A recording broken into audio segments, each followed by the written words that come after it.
Welcome, all of you. We're trying a new solution here by being in another room, and clearly we already outgrown this room. We can hear the birds singing. It's autumn. We've got things on the screen. We've got two more people arriving in a moment, but I think we'll try to make a start. I mean, it gives me great pleasure to have Shamil again, telling us about. This time you will tell us about meditation. Last term you told us about Eudaimonia, but I have a suspicion that the two might be linked. That's the idea. And I'm sure you will be able to tell us exactly how they're linked. But I have to say, one of the things I'm really excited about is I know that you've thought long and hard about this for a very long time. And I think your background, both in philosophy, in physics, in mathematics, in deep learning, deep minds, really, I think, puts you at a very special place, because also, of course, you have your own practice of meditation. And so I can't tell you how excited I am to hear what you have to tell us. So please. Well, thank you very much. And I also really want to thank you, Morten, for allowing me the space and the time, because there's quite a lot to say. And so Morten sort of very graciously allowed me, saying, take as much time as you need. So we're going to take this nice and slow, because it is actually kind of a big topic, especially because we've got people here who aren't familiar with the Bayesian brain hypothesis, people who aren't familiar with meditation. And so we're going to have to sort of build this up slowly, but that's always the best idea in a story, to build it up from first principles.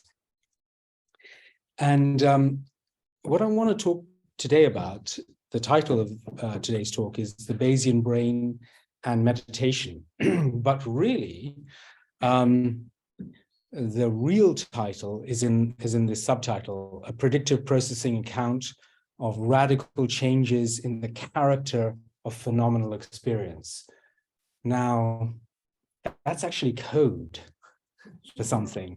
It's code for experiences of awakening, of enlightenment, of liberation. And so we're going to be focusing on that high mountaintop, rather than sort of things that are often studied with meditation, like, meditation reduces stress and allows you to go about your life in a better way. That's all good, and that's a very important part of it. But we're actually going to be focusing on these radical transformations of the character of phenomenal experience. So, and I'm probably going to spend about half the time on the Bayesian brain hypothesis, and then half the time applying it specifically in meditation. But what we're going to build up in the Bayesian brain hypothesis is going to be very important to understanding how meditation works. And so I think it'll be worth it. So let's just start with this idea of, I'm out and looking at the trees, and that's my experience. But that's odd, like, how is this experience happening? And, it doesn't take long to say, well, somehow this experience is happening and something is coming in through the windows of my self, my eyes.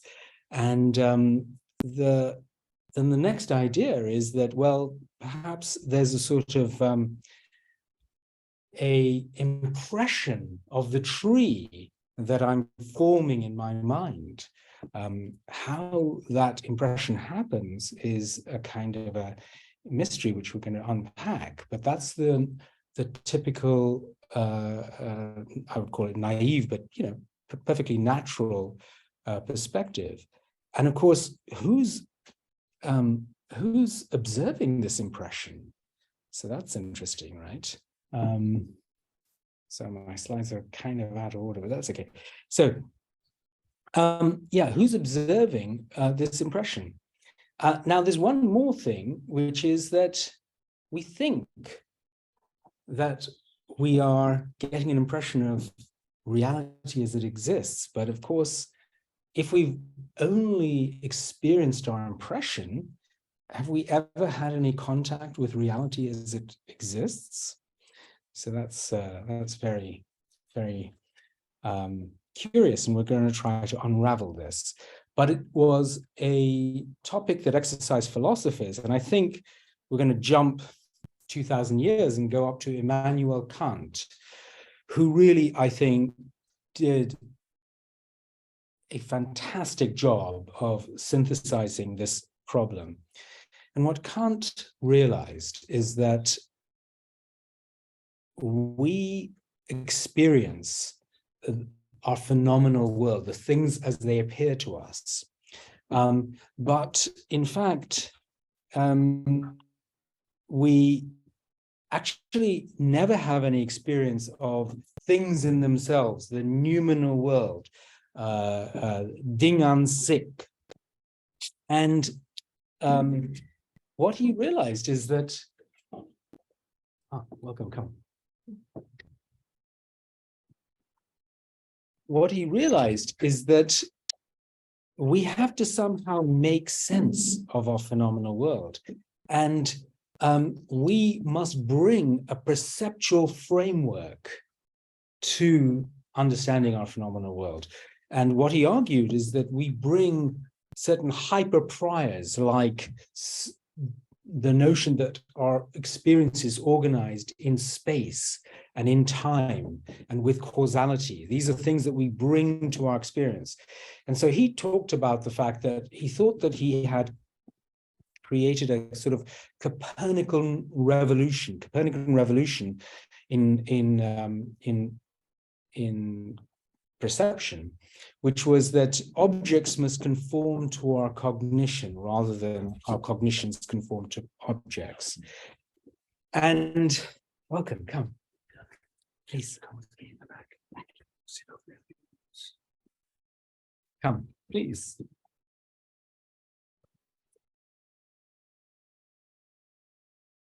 So as we see that this is a major idea from Kant. I mean, Kant, in a sense, is the Newton of philosophy. You know, he brings things together and gives us a framework which lasts a long time. So, Helmholtz, a few years later, about a century later, was very influenced by these Kantian ideas, and also starts thinking of perception as inference. And this is the key idea that we're going to have, that essentially when we perceive something, we have to infer what's going on, and we are in some sense constructing it and acting as scientists or statisticians. Now, just a quick thing, we'll come back to this later, but you know, we talked a lot about the phenomenal world here, but what about things in themselves? Das Ding an sich, you know, could there be any knowledge of this possible?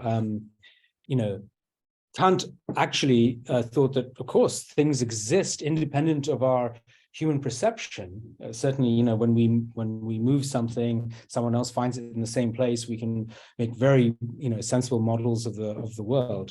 But you know, how do we get any knowledge of this? And Kant thought that actually we can't get any real knowledge of the noumenal world.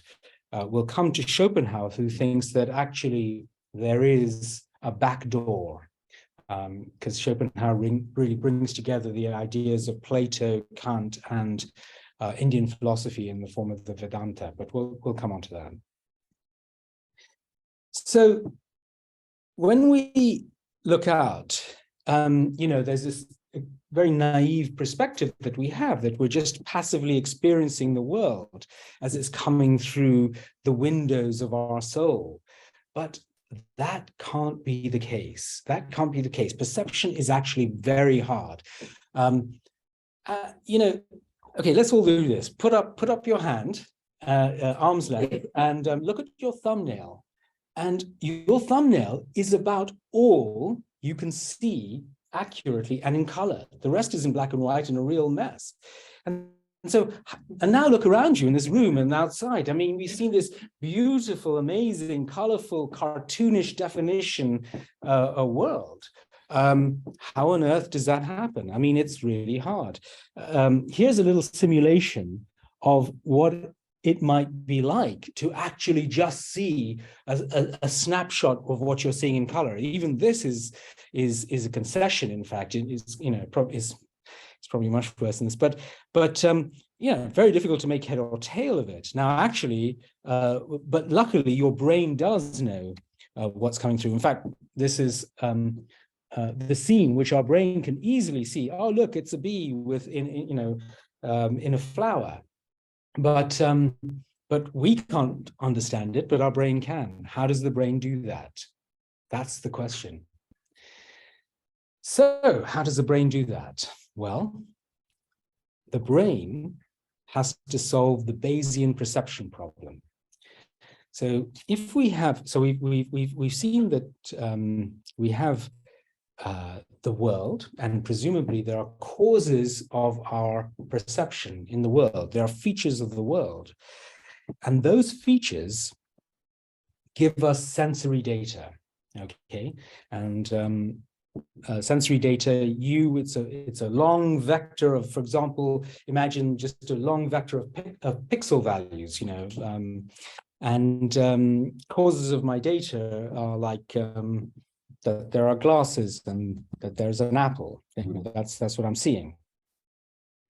And what the agent has to do is somehow determine what are the features of the world, what are the causes of my sensory data, what is the best hypothesis given my sensory data. So that's a kind of the problem. And there is a mathematically optimal solution that maximizes all the information value. If for example, and that solution is called Bayes' theorem, okay? And it's because we're going to focus quite a bit on this. I'm just going to, you know, you might remember it from school, but I'm just going to remind you of some terms in this because it's very, very important for what's to follow.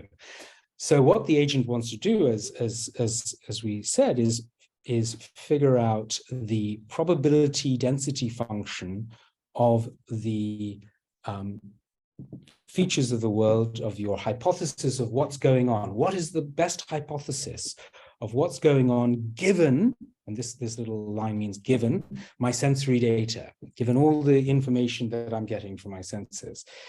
And Bayes' theorem tells us that the way to calculate that is to start with my prior probability of how likely these features are.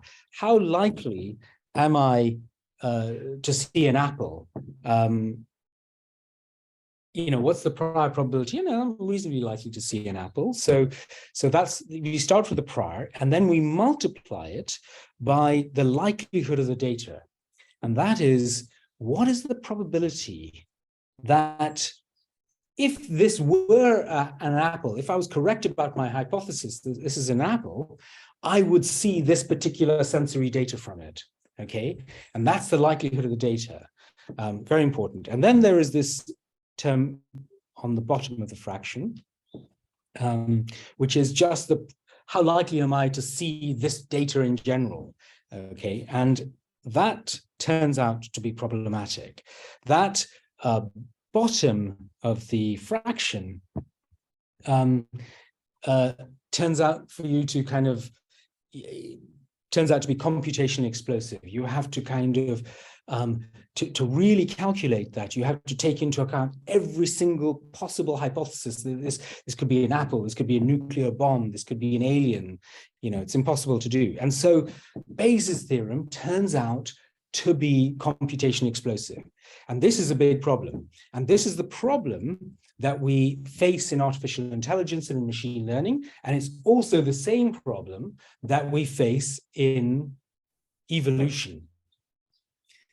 So how do we solve this in AI and machine learning? And how do we solve it in evolution? Turns out we're going to have to do something else. Now, let's take some inspiration. I was at DeepMind, and so, the way I'm coming at this is really by looking at artificial neural networks. So I think it's a brilliant way to understand, what's going on. So in the last couple of decades, there's been this huge revolution in deep learning.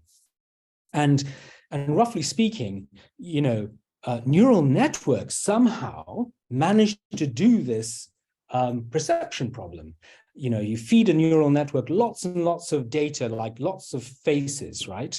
And somehow they extract the features that we want. They figure out what they're looking at. They figure out the high-level features that they're looking at faces. And in fact, if you look at the neural networks, somewhere in the beginning of the network, they start to extract low-level features, these sort of edges and corners. I don't know if you can make them out, the black and white patches. And then somewhere in the middle of the network, they're extracting mid-level features like eyes and noses and mouths. And then finally, they put them together and they extract high-level features. So we want to do that. We want that trick, and maybe that's how evolution does it. So let's just see how does a neural network work. So I'm not going to go through all of this stuff, but basically sensory data comes in from the bottom, and we need to train the weights of this, and it goes into these neurons, and we need to train these synaptic weights, these weights between neurons, in a way that somehow learns the structure of the world and can identify faces. And how do we do that? We do that by training the network with ground truth. In other words, the true features. You compare the true features with the what the neural network is guessing, and that gives you a prediction error. And we use that prediction error to then adjust the weights through a very famous algorithm called the backpropagation algorithm. And then slowly, the network comes to learn how to identify real faces, and it works really well. But we got a big problem. Anyone spot what that is? There is no supervisor in the brain. Who is supervising? Where is the ground truth? We already just talked about the fact that maybe we don't have access to ultimate reality. So how do we do this in machine learning? Well, there's one thing that we do know, which is the data itself. And that turns out to be our supervisor. So the basic idea is, just as we have this, this triangular network, which gets narrower and narrower, it's kind of an information bottleneck until we get to the feature vector. In other words, what's in the world. In other words, there's an apple and there's a pair of glasses in the world. What we then do is put another network on top, which is then going to say, if this is what I'm seeing, if I'm seeing an apple and a pair of glasses, what would my sensory data be? What would I predict that I'm looking at? So you then go up the neural network and you predict your a data vector. And then you compare the actual sensory data that you've got with the predicted data, and you get an error, and that error signal can then train in the same way the weights of the neural network. So this is a very important architecture. The bottom triangle is called the encoder or the recognition model. Okay, and this little gray bar here is called the code or the latent layer. And if you ever wondered, for those of you who know about this kind of thing, if you ever wondered what the code in predictive coding was, well, that's the code there. And then on top, you got the decoder, which is called the generative model. So we got the recognition model, which essentially recognizes what the features are. And then we got a generative model, which is essentially simulating the data. All right. And this is extremely important. So The problem is that this type of network is extremely difficult to train. And so around 2014 at DeepMind, we created a different way to train this kind of network. It was called a variational autoencoder.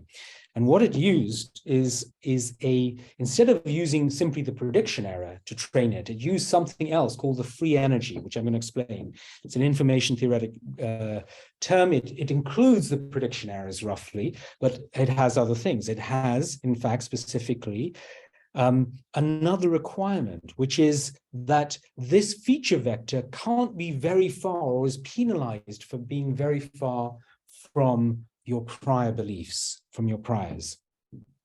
And so, you know, if this was kind of ambiguous and I just didn't get much sensory data from it, this apple, you know, it could be a bomb or it could be an apple, I'm going to perceive it as an apple because the prior probability of seeing an apple in my hand is much higher than seeing a bomb. So I've just described a kind of this machine learning architecture, this neural network, deep neural network, which is doing unsupervised learning. And the way to understand what's going on in the brain is that, roughly speaking, that is exactly what's going on in the brain. And this kind of hypothesis goes under many names. The broadest is probably the Bayesian brain model, but it's sometimes called cognitive Bayesianism. A narrower form is called predictive coding or predictive processing more generally, or even more generally, and you know, a much bigger idea is the free energy principle. Okay, except that in the brain, actually, we don't see the generative model coming up like this. What we actually see is the generative model sort of folds back onto the recognition model. And so what we then find is that in the brain, you know, many of you would know that, like, there are far more feedback connections in the brain than feed-forward connections. And this was always a mystery. If the brain is some sort of information processing machine that takes in sensory data and then processes it up to what your perceptions are, how come there's so many feedback connections? And this is probably why, because the generative model is coming down. And the basic idea is that, in fact, the generative model is telling us what our predictions are. And one proposal is that all the brain needs to do is pass up the prediction errors where the generative model is kind of wrong compared to the sensory data. So the prediction errors gets passed up, and roughly speaking, that's kind of like the data being passed up, and the predictions from your generative model are being passed down. Okay, so, but where do these priors come from? These priors that are constraining the code come from, the idea is that they come from higher levels, and priors from higher levels constrain the code of the level below. And these are, if you like, these priors essentially are what we think about as beliefs. And those priors for the model above come from another model above that. And this is the basic idea of a hierarchical predictive coding scheme, hierarchical predictive processing. And it's going to be central. And, you know, how many of these levels are there? Well, you know, no one really knows. I once asked a famous neuroscientist, and he thought there was 6. I don't know why. So I'm going to, the next few slides are going to just slightly demystify the free energy principle and the variational algorithm, but I'm actually going to go through them very fast because you know, that's not the purpose. It's more to say that there's nothing mysterious going on. But the basic algorithm, which I'm going to really skip past here, is that as we get sensory data from the world, And we have to make a guess, sort of this blue model down here, the recognition model of what our posteriors are. And that will give us our code. And that then gets fed into the generative model, out of which we get our perception of the world. And that's the key thing. Just let me emphasize this. What we perceive, if we're conscious of it, is in fact our generative model. We are perceiving our construction of the world. But this construction, of course, is constrained. Why is it constrained? Because what we then do is compare the output of this generative model to the actual sensory data, and that sets up a prediction error. And then we combine that with one other thing, which is the distance that, that these features that we have compared to our priors of them. So the distance that this is an apple compared to the prior that it's an apple. And these things get fed into something together called the free energy.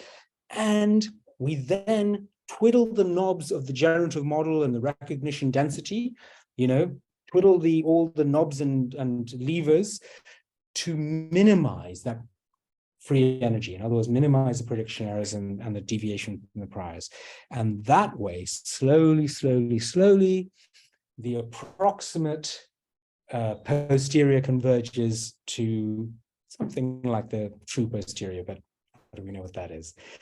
Okay, again, I'm going to do this even faster, which is, what is this stuff like free energy? Okay, I'll do a tutorial on this at another stage, but roughly speaking, I just want to kind of, rush through this to say that there's nothing mysterious going on. We just basically start with Bayes' formula, and then we have to make an approximate posterior.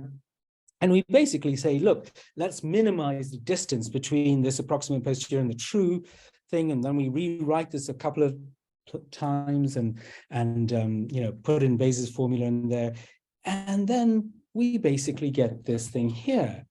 And so what we're trying to do is minimize this thing, and what we see is that this thing here is just a constant, and therefore if we minimize the first two terms, we minimize what we're trying to do, which is get close to the posterior of what's going on in the world. And the first two terms are called the free energy.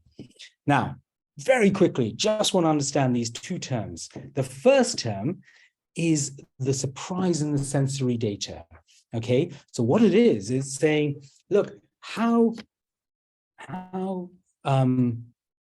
surprising is that I would see these sensations if it was an apple. Okay, so the more surprising that data, the more you get penalized for that. And then the second term, and this is really important, is the distance between your best guess of what's going on, your hypothesis of what's going on, and the prior. And I mean, here's a good example. This animal. Suppose that it looks like a polar bear or a dog, and in fact. Let's suppose that the surprise of the data as a polar bear and as a dog is roughly the same. In other words, it fits the model of a polar bear or a dog, but I might perceive it as a dog in an urban street in the UK. Why? Because there aren't polar bears around, and therefore I'll see it as a cute furry dog. And that's the second term. So there's basically two terms. And why is it called free energy? Just, everyone asks, oh, what is this like to do with free energy? I thought free energy was to do with kind of entropy and all this kind of stuff. Well, if we rewrite this free energy term again in another way, we basically see that this thing looks of the same mathematical form as energy. These things are energies, negative log probabilities of energy. Why is that?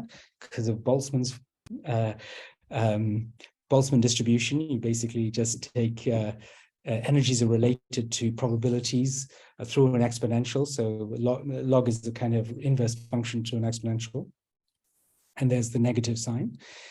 And so the first term is simply the average energy, and the second term is the same form as an entropy. And therefore, energy minus entropy is the free energy. And so that's why it's free energy. Nothing mysterious here. And before we move on and from the free energy, I just want to acknowledge that in this same framework of free energy, action has been incorporated. And I think that that is kind of amazing. Carl Friston, who really is the key architect of this free energy principle, I think deserves a lot of credit for this very parsimonious bringing of action into perception. So into the same framework as being used for perception. So essentially what happens is that you have goal states. And those goal states are essentially your priors. So if I have a prior to say, my prior is that I've got the apple in my right hand and my right hand's here, then that's a prediction error and I'm going to move my hand to get the apple. So enough said on that. Now, again, I don't want to get into the weeds here, but this is going to be important to understand what's going on and how to understand meditation. But roughly speaking, in this free energy principle, if we make an approximation that all these distributions that we're talking about are Gaussian, real Gaussian distributions, then there is a very simple result that comes out, which is that the posterior belief that we have, the posterior that we're trying to find, is somehow a weighted average of our prior belief and our sensory evidence. That's super important. And this is extremely important because the neurophenomenological hypothesis is that if the posterior belief is what I believe, if I'm conscious of it, it's what I experience. So my experience, what I actually experience, is somehow a weighted average of my prior and the likelihood of the data, these two terms in Bayes' theorem. And they're combined, the weights of how to combine them is going to be how precise they are. And so precision is the inverse of variance. So the more sharply pointed these distributions are, the more they count in the weighted average for my posterior belief. So if a prior belief is very accurate, but it's a kind of foggy day, so I don't really kind of have a lot of confidence in my sensory data, then my posterior is going to be closer to my prior. But on the other hand, if the day suddenly clears up and I can get a very clear sensory data, then my posterior shifts towards the sensory data. And similarly, if I'm very uncertain about my priors, again, my posterior will shift towards the sensory evidence. Okay, so now coming back to, trying to put this hierarchical predictive processing model together. The priors coming from above have to somehow compete with the sensory data coming up. And it is these precision weights that we talked about that that influence how much the priors count compared to the sensory data. Okay, so people use the word precision weighting. I just like to use weighting because I think precision is like trying to make it too mathematical, because these things are influenced by neuromodulators and all sorts of things. But anyway, the literature talks about precision weights, so we'll use that as well. And this is very important because the Gestalt, our perception of the world, the Gestalt is influenced by how much we trust our kind of prior expectations and our building compared to the sensory data. Now, the hierarchical predictive processing model. Okay, so these are the hierarchies, but what is it actually? What are these? I don't know what this is. Oh dear, I don't know. That's a surprise, right? Yeah. Well, okay, I'll have to read because what's on the top of this hierarchy is very important. So in 2015, there was this amazing analysis done of 17,000 fMRI experiments using Neurosynth and a machine learning algorithm that actually looked and said, can we, from all the data that we have so far, figure out what the cortical hierarchy really is? and what we found is that right at the bottom, the low-level features near the sensory data were things like somatosensation and muscles and prosodic, phonemes and raw sounds and basic sensations. And then going up, we got things like motion and things like that. And then right at the top, which is blocked, I do apologize, but you would see a very nice, I won't try. Okay. Right at the top are concepts, names, reasoning, okay, and planning and things like that. And so this is what we're talking about in terms of how the brain is constructing our reality. We've got this hierarchical processing, which is a hierarchical model of a hierarchical generative model of creating our reality. And right at the top of the most processed, the most high level would be these concepts. Now, a pyramid is very nice, but actually a much better picture is in fact this kind of picture, because for one thing, it really brings out the fact that the brain is getting data, not just from the outside world. We're getting data from our somatosensations, our body sensations. We're getting data from our viscera, our heart and our gut and, all this kind of stuff. And proprioception, where our limbs are in space, from our joints. And that's combined with vision and audition and this motor system, of course, is going outwards, olfaction and taste. And this is the picture that we have of the hierarchical predictive model. And somehow, as we come into the center, there is this idea that this is who we are. This is determining our phenomenology.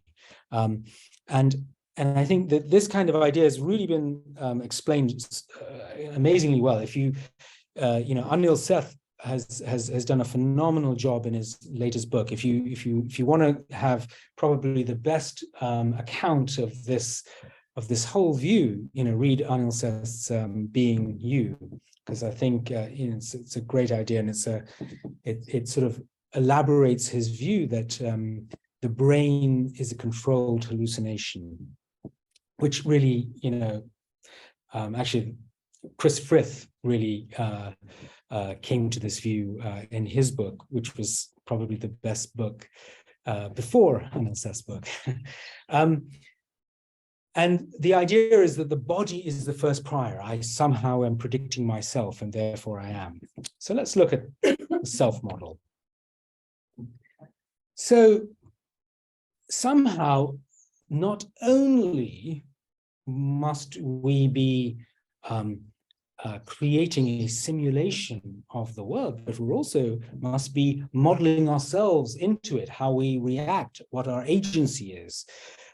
There's the sort of arena of multisensory integration. There's a sense of agency that we have, that we control our actions. There's an experience of mindness. This is my arm. There's a perspectivity that, I'm here looking out, and there's a kind of polar coordinates from me in space and time. And there's a phenomenal transparency. Okay, now this we need to unpack. What is phenomenal transparency? If you look at this bird, it looks like, we're seeing the bird. We might not notice that we're actually looking at this bird through a window. And if we suddenly become aware that we're looking at the bird through the window, and that this window, of course, is representing a kind of a model, or that this bird is being constructed, then that is called opacity. It's a bit confusing, but this term was, this distinction between transparency and opacity was first introduced by G.E. Moore, but really brought out in recent years by Thomas Metzinger, who's really worked on this phenomenal self model. And there is, it's an amazing thing to see something that, oh, there's actually a construction process here. And if you can become aware that you're constructing your reality and that becomes opaque, that's pretty phenomenal. And that's a pun, but that's the kind of thing that can happen in meditation. And Thomas Metzinger, this is a quote from Thomas Metzinger: if the self model of a conscious system would become fully opaque, then the phenomenal target property, the phenomenal property of the experiential selfhood would disappear. And so if you were to actually become aware of this construction of the self model, then perhaps your sense, your illusory sense of being a self would actually disappear. And this is a kind of a really beautiful schema of, you know, what this kind of a self model would be. So let's look at it now. This is really at the heart of things now. So what we've got so far is that we construct our world. Our world is ultimately a fabrication, but not any old fabrication. It's a constrained fabrication. And the neurophenomenological hypothesis that we got is that what our perception, what our phenomenal experiences is the generative model. And what are we generating? So we've got someone looking at a tree, they receive internal and external data, and this is the output of their generative model. This is their phenomenal experience. They have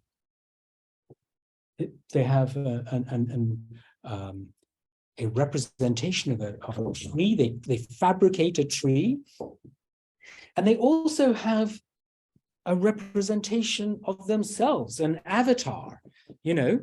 But not just that. Look, that we're aware of our thoughts, that we have thoughts, and these thoughts could be visual sensations, and they could be auditory, you know, blah, blah, blah, I'm thinking to myself and I'm hearing.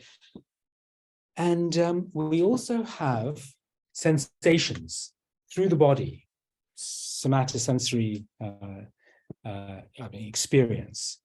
And we have sensations of viscera. Oh, I got a tummy ache, and proprioception.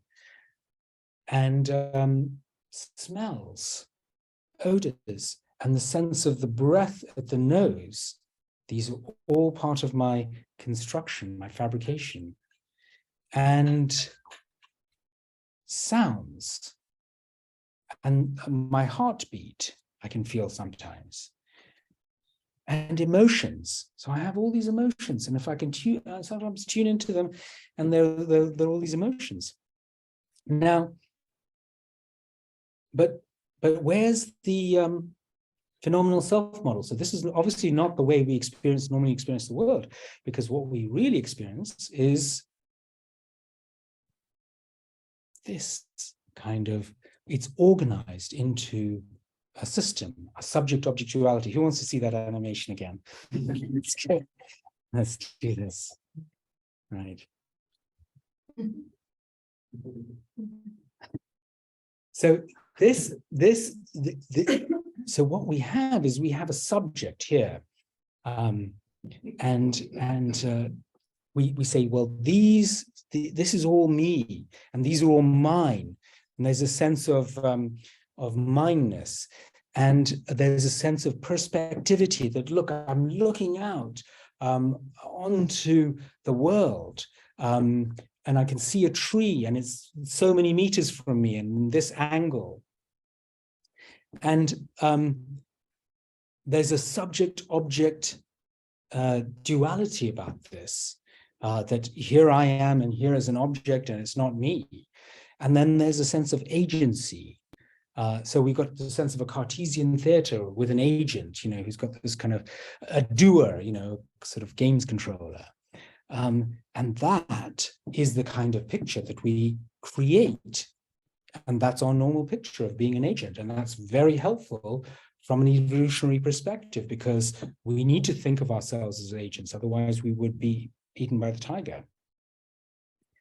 So we've actually done a lot of work in the Bayesian brain model, but this is all going to be absolutely critical to understanding how we will then deconstruct our world in meditation. So let's just quickly look at families of meditation. So there's a nice taxonomy that's been done in the last few years. One major family of meditations is called the attention family.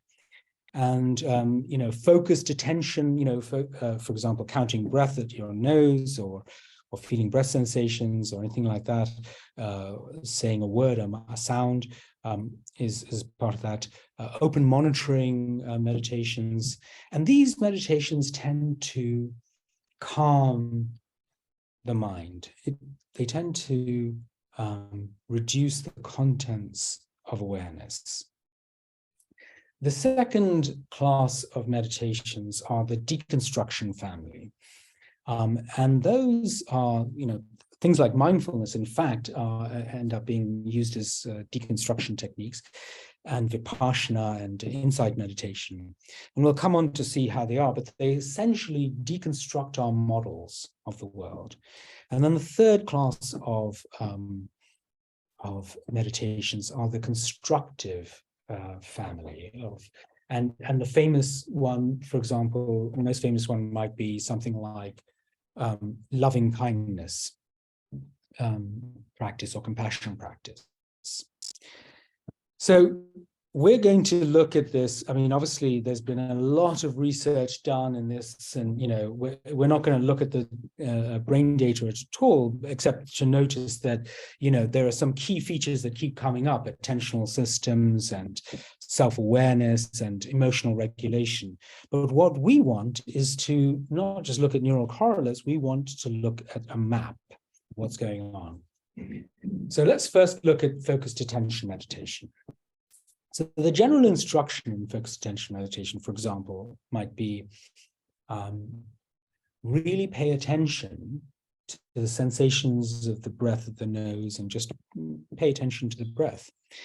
And the predictive processing account would be something like that. By paying attention, what we are doing is putting more attention onto the sensory evidence, the data of these sensations. So what we do is we increase the precision weighting of the sensory data from the object of meditation, and we decrease precision weighting in all the other things, all the other phenomena that are around. And slowly that shifts the posterior closer to the sensations of the breath of the nose, and that's what it is to pay attention. That's the idea from a predictive processing point of view. And that affects our phenomenology. So you noticed that can you see that these things are faded? I can't see, yes.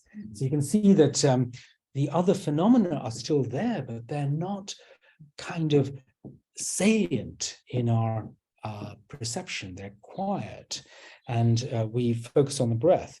And this kind of attention meditation not only just trains the skill of attending to, but it also trains meta-awareness. In other words, where is my attention? What am I paying attention to? And quietens quietens the mind. So, and it's important also to say that the object of meditation doesn't have to be narrow. It can be quite broad, in fact. Now, the second class of meditations are really key and going to really be explained well from a predictive processing point of view.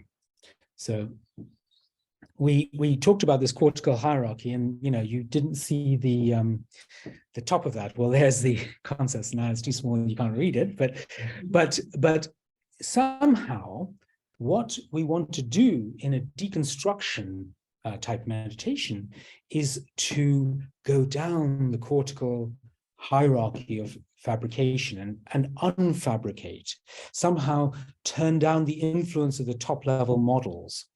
So we are going towards making things, the objectness, we're quietening the objectness of things. And that's sometimes called de-reification. They don't seem so real. They're kind of deconstructed. And in Buddhist terminology, that's called emptiness. It's sort of going to be related to a pacification. If things are opaque, they somehow become, when you realize that this is just a mental construction, and when I'm constructing this, it's not so real. Now, I mean, take for example, you've got these neural networks again, so we got faces here, but instead of seeing faces, eventually I could just perceive that, oh, they're just made of these eyes and noses and mouths, and that's what you're seeing, and sort of all looks like a Cubist Picasso picture or something. And then even you can deconstruct it down to the the edges and corners, and this is what's happening in the unfabricating move. Another way to deconstruct is just to see processes as objects as processes. I somehow, I might have a pain in my knee and it's all very solid, but then as I pay attention to it, it just becomes this flux of body sensations and just a process. I mean, it might sound strange. So I mean, I think about this, and I think there's a good example which can bring it out to you. There's this idea of semantic satiation. It works by a different mechanism, not by meditation, but it's a good way of thinking about it. I mean, if we say flowers, flowers, flowers, flowers many, many times, we lose the meaning of it. I mean, let's try it. Let's try it with something like dog. Let's all say dog 20 times and see what happens. All right? Dog, dog, dog, dog, dog, dog, dog, dog, dog, dog, dog, dog, dog, dog, dog, dog, dog, dog, dog, dog. It's kind of weird, because what starts to happen is that we just hear these sounds. The sort of sense of a canine disappears, and that's a little bit what it is like. I mean, it's not like there's nothing there. It's just that the word dog becomes empty of the concept, of the meaning. Another example, a classic example, would be like looking at this little picture of a monitor, and it says default monitor, and we can read it. I mean, what happens as we blow it up? I mean, all you see are these RGB pixels, and yet it's all still there. So the idea in deconstruction, Vipassana type meditation, is that we reduce the precision weighting of the top level priors. We reduce the weighting of the top level priors. So concepts are weakened, thoughts are weakened, higher level beliefs are weakened. And then we end up with more influence of mid-level priors, mid-level models like motion and faces and features. I mean, that might be some, when you look out at the clouds and you're all relaxed, and then you suddenly start seeing faces in the clouds and things like that, because you're not, dominated by all these thoughts and concepts. And you can take it further and deconstruct those and reduce the levels. And then you just end up with raw body sensations, raw sounds, low-level models. So this is descending the cortical fabrication hierarchy. Now, as we start to deconstruct our phenomena, they're kind of there, but they're deconstructed. There's a kind of global opacity. We can see that they're mental constructions. and they're just kind of wispy and ephemeral. And as we take focused and as we calm the contents of the mind through, for example, things like focused meditation, then even they then become quite calm themselves. And we notice that in this state, when things are quite deconstructed and quite calm, at that state, we can start to recognize the empty phenomenal experience itself, the empty space of phenomenal experience between in all phenomena. And so that is an important recognition. Look, there is actually the space of phenomena, and that is called non-dual awareness. So that is recognizing non-dual awareness. Non-dual awareness, and here I've tried to represent it in this kind of pink shade, non-dual awareness is the substrate on which the generative model itself arises. It is awareness. And so normally we're just kind of aware of ourselves, but that we're conscious. But now we recognize that not only, but everything is within our generative model. This whole experience is consciousness, is awareness. And it's important to understand this idea of non-dual awareness a little bit, just through some metaphors that have been classically used. The classic metaphor is the idea that non-dual awareness is kind of like a mirror which reflects everything in it, but it's not affected by the reflections, of course. Or a movie screen on which a movie is playing, and you're all caught up in the characters, and this is, but this is happening and this is happening, but you can suddenly become aware of the screen itself, that actually the movie is all just the screen. Or another classic one is the sky. Doesn't matter if there's a storm going on with clouds and all sorts of things, but it's all just the sky. An ocean in the waves is a really beautiful one, which is that we're just normally used to seeing waves in the ocean, but suddenly we can become aware that it's all just ocean.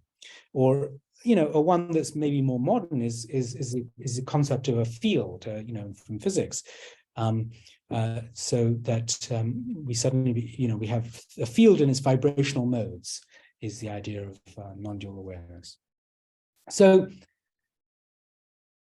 here's the thing. So we're looking at the tree, and we then recognize this non-dual awareness, and we say, oh, it was here all along.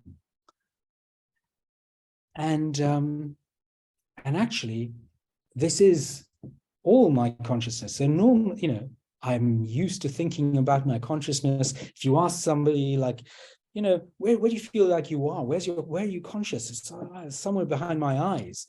And then they say, well, actually, later on, they say, I can actually be aware of my whole body all at once. And this is who I am. And then you realize that your whole perception, your whole phenomenal experience is your awareness. And it doesn't matter what's playing in your awareness. You are the whole bubble. So non-dual awareness has been termed, has had many names in many traditions over the last few thousand years. Pure awareness, pure consciousness, Rigpa in Tibetan, timeless awareness, being, consciousness, bliss in Vedanta, in Indian philosophy, the self, capital S, self, the fourth state of consciousness, Brahman, Buddha nature, clear light, the ground of being, or the groundless ground, because that doesn't have ground, capital E, emptiness, the deathless, the peace that passeth understanding. And there are many people have tried to talk about this kind of thing and try to talk about the dimensions of non-dual awareness: presence, being, emptiness, some sort of inherent reflexivity, which means that it knows itself. Lots of discussion. The main point to make here is that we might be talking about a similar phenomenology across all these traditions, but somehow different metaphysical stories. So that's instructive in its own right. And one of the last important things before I move on to really kind of just highlight, just in case we start to reify awareness itself, is that awareness itself is also empty. Everything is a construction. After all, the basic idea in Bayesian inference is that, the entry principle is, roughly speaking, what's the best hypothesis for my sensory data? So now, starting to put it all together, let's look at the phenomenological dimensions of meditation. So we're going to take a look at 3 dimensions. The first is this, this dimension going into the screen. And that dimension, these are sort of, roughly speaking, similar things. They go in the same direction. There are 4 different things, but they point in the same direction. Reduced phenomenal content, calming the mind, quietening the contents of consciousness, increasing concentration.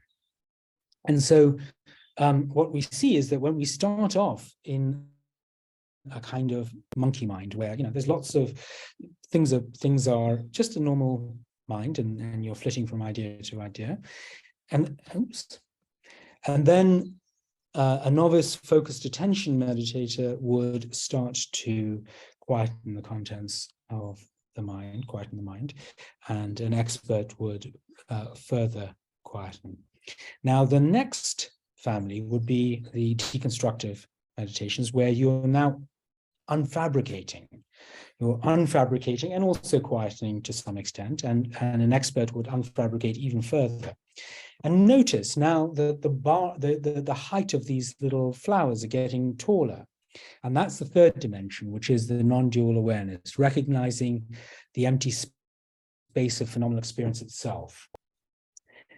And what happens if we were to have maximum quietness, maximum deconstruction, and maximum non-dual awareness? Well, that would be a very special deep non-dual absorption state, which actually has been termed now the minimal phenomenal awareness. And Thomas Metzinger has actually done some very really interesting analysis on survey data looking at the state in 2020. And it is some sort of deep non-dual absorption state, some deep samadhi state, as some traditions would have it. And you might think, well, that's kind of the peak of meditation, but there is a view that, in fact, the peak of meditation is, another stage is, in fact, can you bring that non-dual awareness back with full busyness of mind? Perhaps you're slightly still unfabricated a little bit, but that bringing that awareness back is what's interesting. And that's kind of having the full panoply of the phenomenal experiences of the tree and my body sensations and my emotions, but somehow not organized into a subject-object duality. And it is possible to experience the world in that way. Now, Morten's been very generous, but I don't want to overstretch. But so I'll just mention a little bit about the jhanas, and if anyone's interested in this, they can ask a question in the Q&A, and I can further. But the jhanas are a series of quite advanced states of meditations, altered states of consciousness, with beautiful names like energy and pleasure and joy and serenity and infinite space and infinite consciousness and nothingness. And there are, in my view of things, I think in the predictive processing point of view, they are a staged unfabrication, a skillful unfabrication of the world, and beautiful states. I didn't catch that. You can try again. My Siri? No. Right. So yeah, predictive processing models of meditation is quite a young field, and I just, there's only been a few papers out there. Just want to make a special call out to Ruben Lekonen and Helene Slagter's paper last year, which has, is a similar kind of story. I mean, I take a slightly different perspective to them, but they did really an amazing job, especially of putting together, linking it to how it fits together with the meditation data that's out there. Another paper that's worth just mentioning is this work with Lars Stanworth Smith, who is in Antoine Lutz's lab, and that's very interesting. It's a sort of deep hierarchical generative model of meta-awareness. So, not only do I have a sense of what I'm perceiving, but I also am attending to certain things, and then am I aware of what I'm attending to, where my attention is? And that's modeling that third category of meta awareness. Okay, so now on to some of the good stuff, which is after deconstructing yourself, reconstructing yourself. So through meditation and many practices and things like psychedelics, we can reduce the weight of the higher level priors, beliefs, models, assumptions, attitudes that we're using. And this model, this is the basic idea behind the Rebus model, which I'll talk about, is this idea that as we go through meditation, we are deconstructing these concepts and higher level beliefs and mid-level structures. Now, at that stage, this allows other priors to enter. So we enter something, let's call it reprogramming mode. By reducing the strength of these top level priors, we enter reprogramming mode. And then at that stage, we can upload new programs. There are certain practices that can help you upload new programs, like constructive meditation practices, like loving kindness meditation. I mean, there are practices in Tibetan Buddhism called Yidam practice, where you skillfully fabricate yourself into, for example, a goddess, and it's kind of amazing, and then a more general idea of soul making. So how does this really work? Well, the Rebus model that was put out 3 years ago is this idea that as we reduce the weight of our top level priors, essentially we can think about a free energy landscape where through the use of, for example, acute use of psychedelics or meditation, we are somehow flattening that landscape of priors. And so we can move from one attractor set to another attractor set.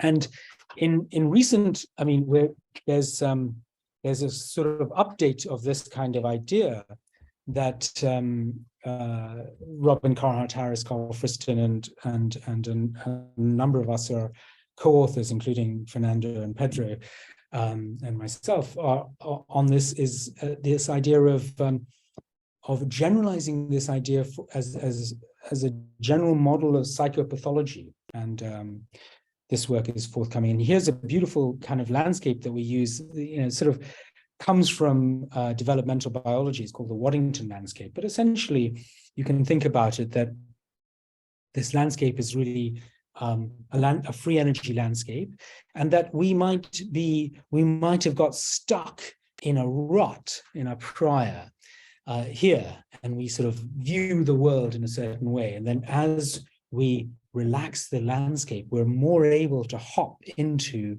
different attractor basins, different state spaces of beliefs and priors. So we can reformulate our view. And then, in fact, ultimately, you know, you know, the best thing is that you can hop between them as you need to. So then we come to the, I would say, the deepest, or one of the deepest ideas, especially in Buddhist thinking, which is dependent co-arising. And I'm going to cast dependent co-arising as Bayesian inference.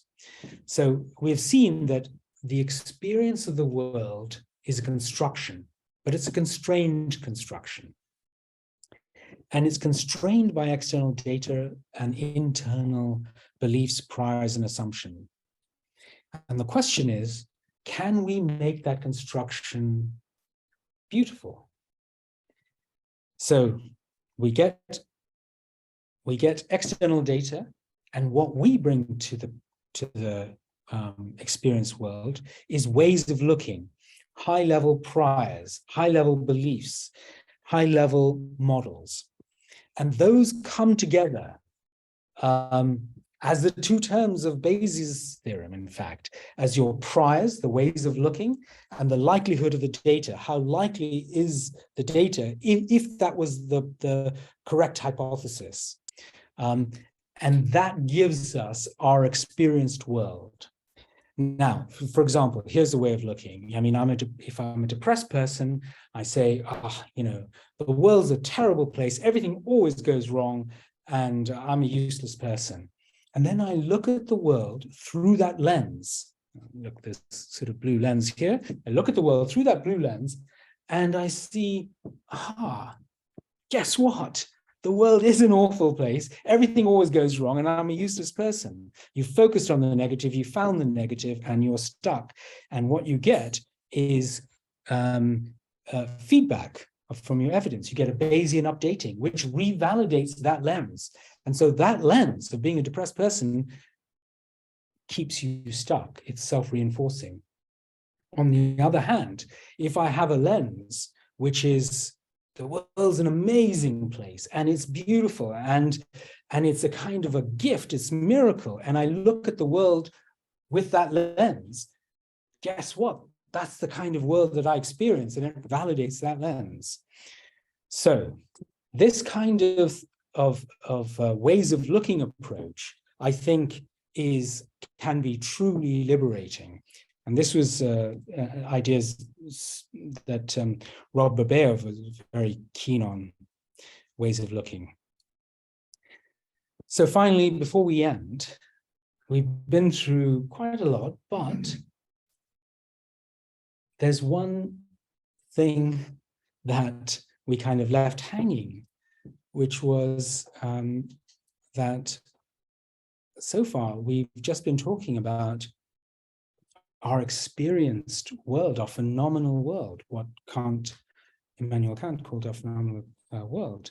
We've talked nothing about the world as it is in itself, the noumenal world, the thing in itself. And I'm not going to say much about this, but Schopenhauer kind of found a loophole in Kant. And that was that we ourselves are the thing in itself. If the one thing we have access to is ourselves, and we ourselves are the thing in itself, are part of reality. And there is, or there may be, a subterranean passage, as he puts it, to the nature of things. And well, that's kind of mysterious, but meditation can, if there is such a passage, meditation might help us there. So we've been through a lot, and I again want to thank Morten for being so gracious with time. I think it's important to see this as a really important story, and how well the kind of predictive processing framework works with meditation. The world is a construction, a beautiful, constrained construction, and has a lot more degrees of freedom than we think. And perhaps things like meditation and psychedelics and other practices can help us find other degrees of freedom, ways of looking that are more beautiful. And before I go, I want to just acknowledge two meditation teachers that have had, I think, an influence on me in these ideas. Michael Taft, Deconstructing Yourself, and Rob Bear, the late great Rob Bear. And I just want to end with this story of the 7 blind men and the elephant, because I think having put this whole framework, I still want to say that 7 men and the blind and 7 blind men and the elephant is still the deepest principle, which is that the elephant is supposed to represent sort of ultimate truth. And, you know, one blind man thinks that the elephant is like a wall because he's feeling the body, and another one thinks it's like a rope because he's feeling the tail, another one like a sword or a tree trunk. And these are all narratives, and that's not to say all narratives are equally as good. There are better stories and worse stories, and I would commend this one as quite a good story. Thank you.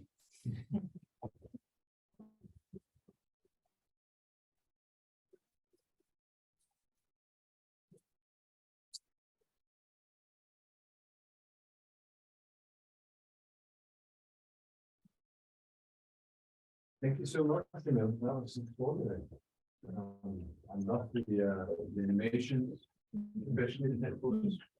For those of you who have elsewhere to be, that this is taking questions now, but we will also continue afterwards with coffee, tea, chocolate, and fruit. But maybe if there's any questions we want to take up here on camera for those online as well, and I'll check whether anybody online will have something to say. I think we'll start with Petra. Yeah. Thanks for the talk. So that's quite a long journey. That was great.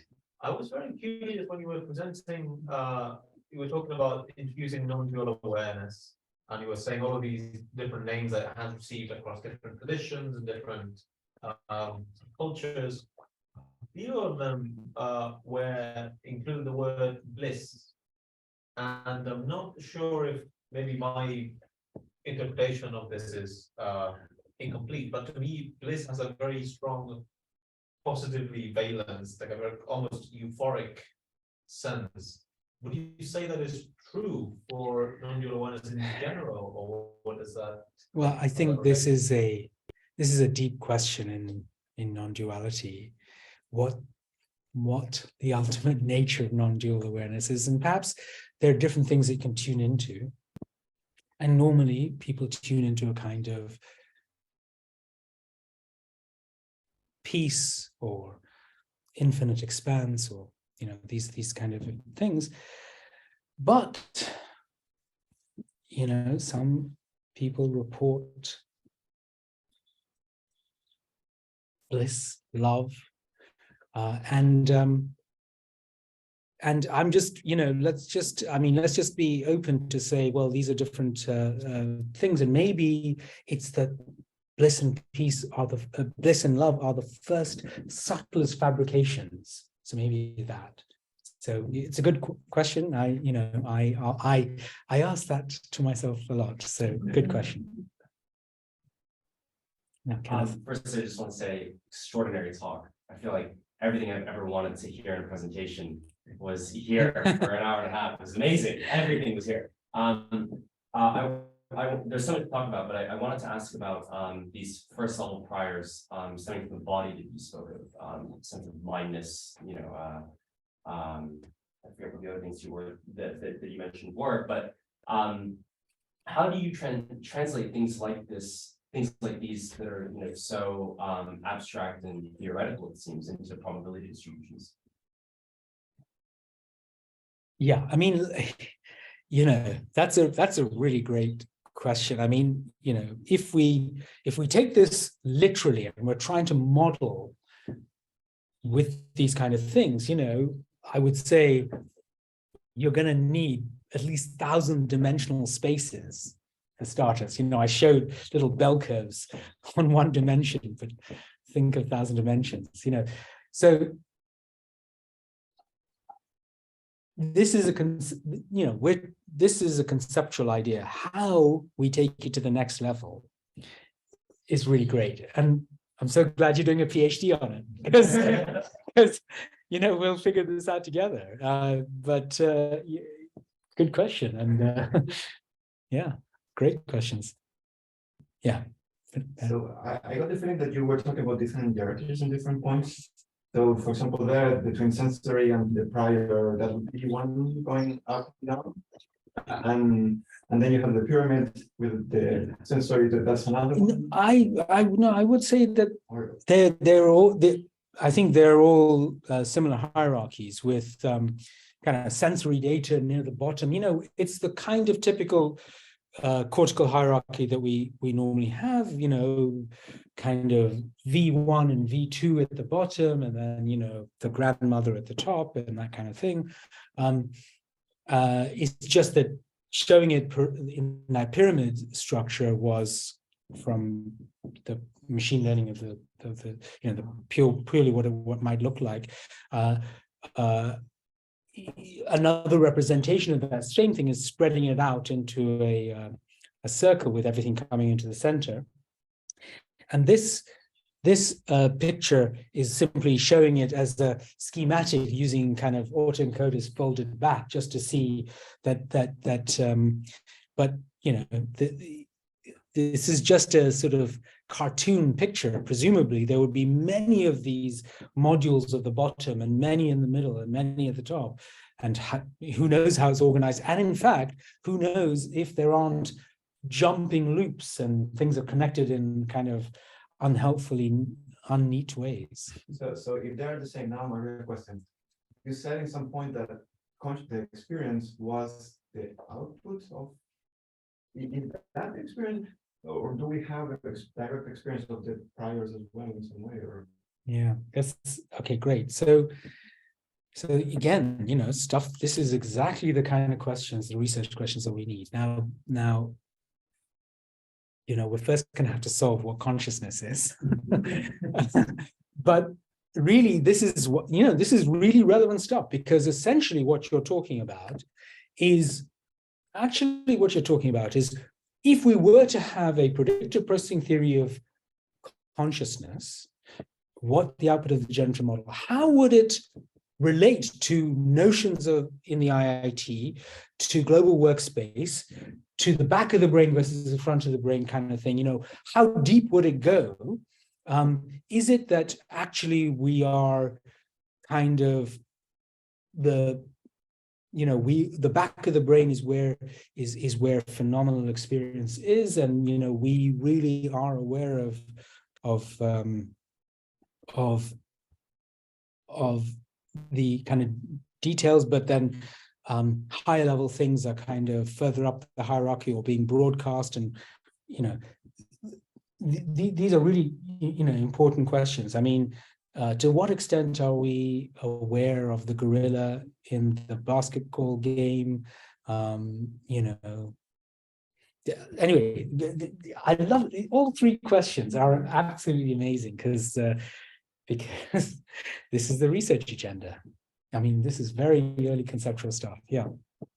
I think you invited a question on this topic, and it relates to your drawing, your box here with the flowers of meditation. Yeah. And you said, you know, you mentioned the jhanas. Right. When you mentioned that, you lined the flowers up in a beautiful curve. So I'd like to ask a bit more about that. Yeah.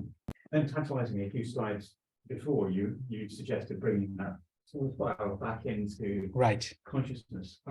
I guess, you know, whoever it was, you know, the people who were thinking about this some 2000, very roughly years ago, they had a kind of research project. They asked many questions in a certain sense, and I wonder, you know, how that helps to inform the research you and your colleagues are doing now. Right. Well, first of all, okay, the jhanas is that's a good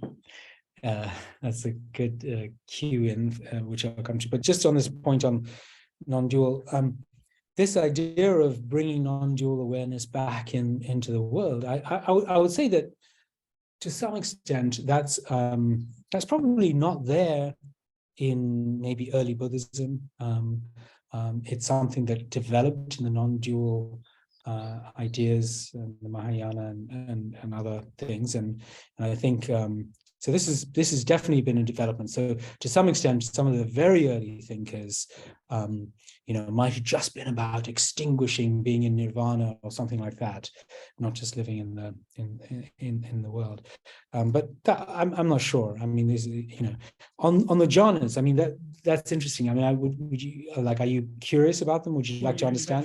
If somebody wants to ask a question, I'm good, because there seems to be a real yeah. Absolutely. The sequence here, you deliberately done something. So if you I'm very happy if you think I'd like to you'd like the jhanas are particularly interesting. I mean, they are a series of advanced meditation. So the way it works is that you start off here in the normal kind of mind, and to get into the jhanas, typically one needs to first develop some base level of concentration. And that's sometimes called access concentration. So, breath of the nose or the whole body awareness or something like that. And then I'll tell you the story of like how it goes. So you're quite right that there's a sort of curve. So it's getting quieter and quieter, also more and more unfabricated, and to some extent increasing in non-dual awareness. That itself, I would say, can rise or more or less steeply depending on the style. It may be possible to do jhanas from a non-dual place where it rises very much more steeply. Now, the idea is that as you become more concentrated and quieten the mind, you enter a state in which there is internal body sensations, which are described as energy, or the Pali word is piti, and they can be felt as champagne bubbles or vibrations or sensations or energy, and those can be seen as you can tune into the pleasurable component of that, and then they become physical pleasurable sensations. And I think the story is that probably maybe the brain's reward circuitry starts tuning into them more and more, and they become stronger and stronger, and then it becomes an absorbed state, a maximum state a state of absorption where just the whole phenomenal experience is this absolutely rapturous sensations of pleasure in the physical and the body.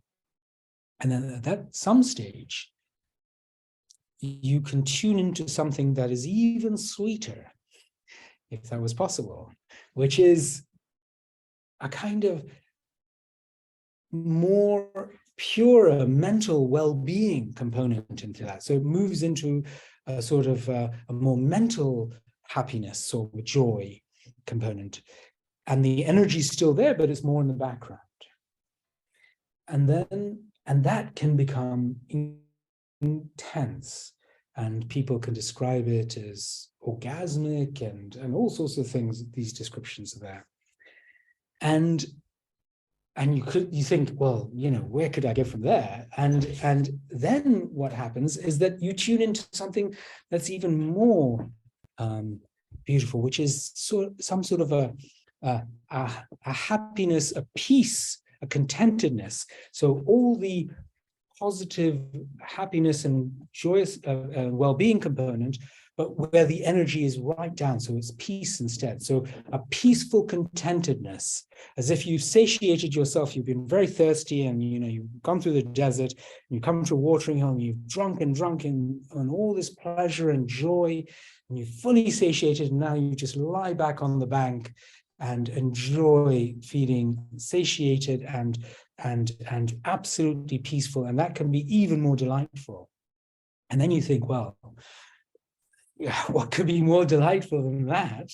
And you start to notice that actually, this kind of joy is sort of slightly fabricated, and what's really more beautiful is the underlying peace inside, just the pure peace. So now we have just absolute stillness and peace and equanimity in the body.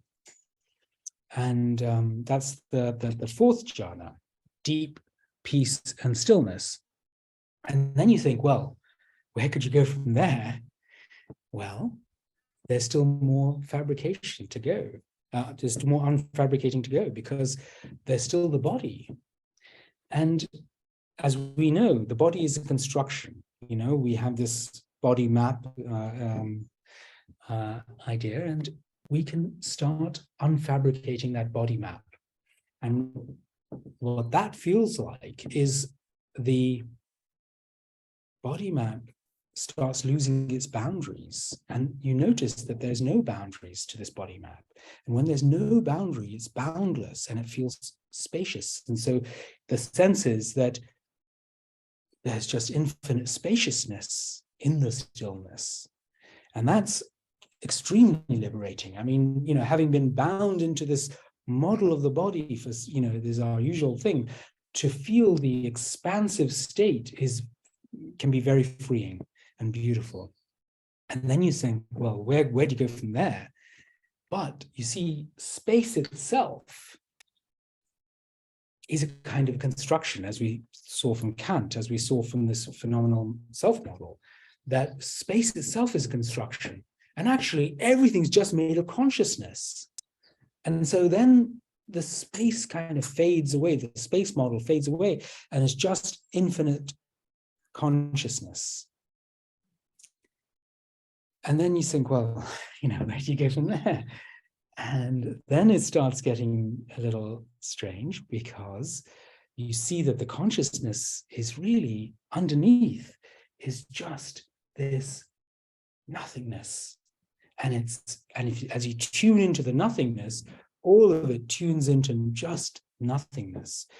And that is even more, in some sense, liberating. I mean, I think that, you know, that could be something like the void. And if someone in a psychedelic trip is thrown into the void, that can be extremely frightening. I mean, I don't know. I'm not sure, but, you know, I mean, I would imagine that if this is not being trained correctly, this would be frightening. And that is this pure nothingness, boundless nothingness, infinite nothingness.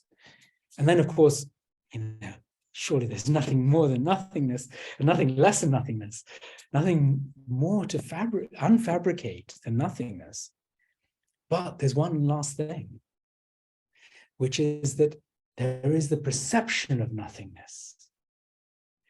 And this perception of nothingness is still a fabrication. And so the eighth jhana is a very strange kind of sense, because it is perception like only half forms. It doesn't quite land. The consciousness doesn't quite land, and yet it's not. And yet it's not nothing.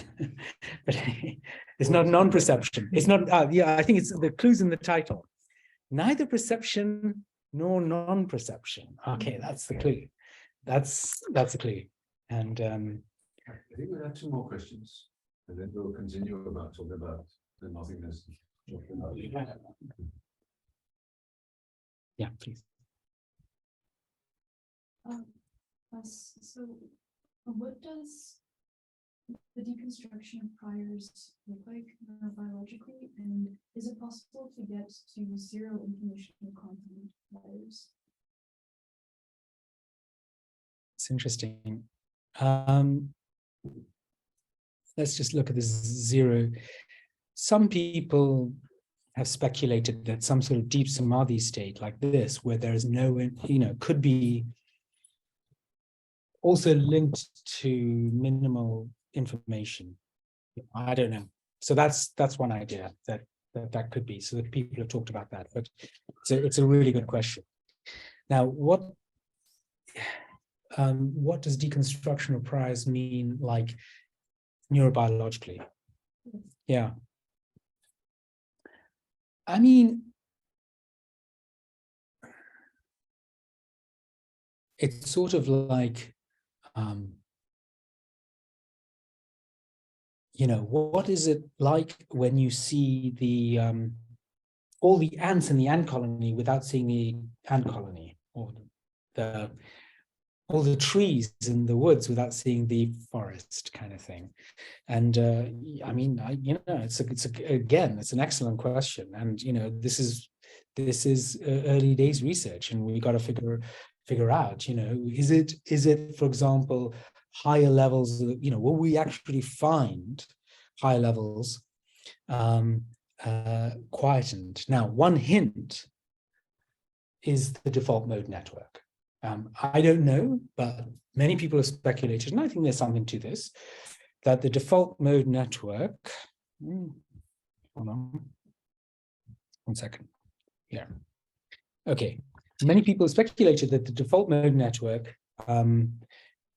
here is, of course, we know it's suppressed under psychedelics, and it's also suppressed it's also quietened in meditators. So here's, you know, it's really, you know, this is Judd Brewer's work, but it's been reproduced a number of times, and we see a systematic disruption of the default mode network. Now, whether Carl and Robin speculated in the Rebus paper that, you know, there's basically the default mode network is what sits on top of this hierarchy of priors, and that's what's quietened, and maybe we're picking it up. I don't know. Maybe we're picking it up in the default mode network, but that's a speculation that I think a few people hold. So that's one thing we could think about. So 2 very quick questions, and then we have to have some coffee and some chocolate. I'll be quick. Yeah, as a psychologist, I was very interested in the deconstructive methods in meditation, specifically the mindfulness-based practices that you talked about, and deconstructing the cognitions initially, and then shifting beliefs and perspectives in the end. So is there a tried and true method in deconstruction to kind of reach this meditative state? Great. I mean, I think that actually there are loads of methods. And I think to some extent, you know, good psychotherapy is a great method. And to some extent, doing yoga is a great method, because like suddenly, instead of feeling all these emotions, now you're feeling all these body sensations and, you know, drilling down, and you can work with them and deconstruct. The typical ones in the Theravada early Buddhist lineages are Vipassana meditation, where you specifically go in and look at the impermanence of phenomena, that they're constructed. You look at the no selfness, that, like, you know, these phenomena are kind of, they're not mine. They're just there. They just appear. These thoughts are happening. They're not mine. I mean, I'm so used to identifying with my thoughts, but they're just arisings. You know, so looking at certain insights to do with them, or eventually just being able to learn to see the emptiness directly, their constructions. So there's all these kind of methods, but I think that we need to find new methods. You know, maybe putting on a helmet or something with kind of, you know, TNS or something is going to help us and doing meditation on that. So great. Yeah, I think there's lots of methods. If my ideas are not mine, as you say, what does that spell for human agency and free will? Great. Especially the problem that you identified of no supervisor in the brain.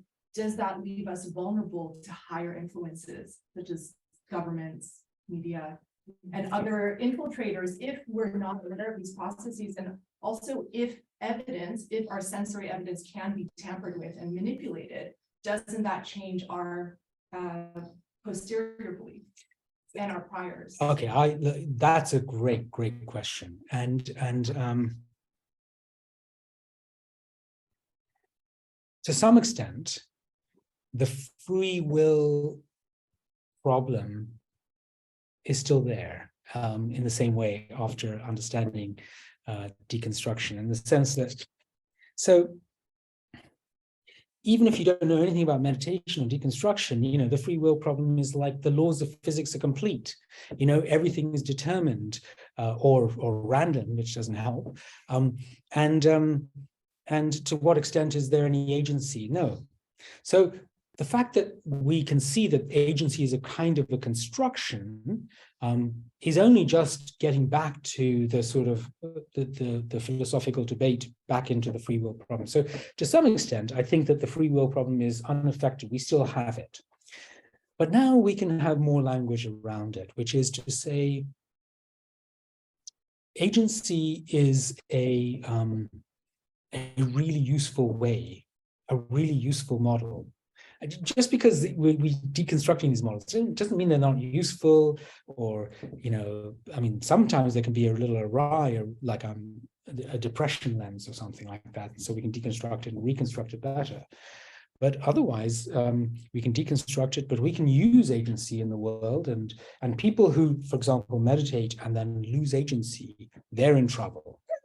That's they're in trouble. They end up with things like DPDR, depersonalization, derealization, and that's not fun, I think. And so I think a permanent loss of agency is not, I think, what we're looking for. I think we should have a sense of agency because it's a useful model in the world.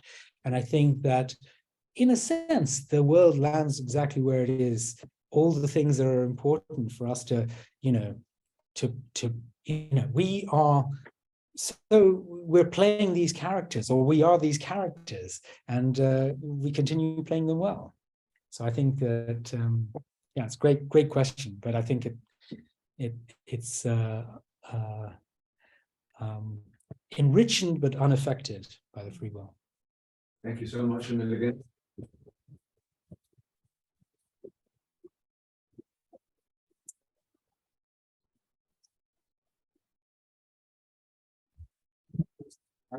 Now I urge you to come and have some coffee, tea, some chocolate, and then we go away.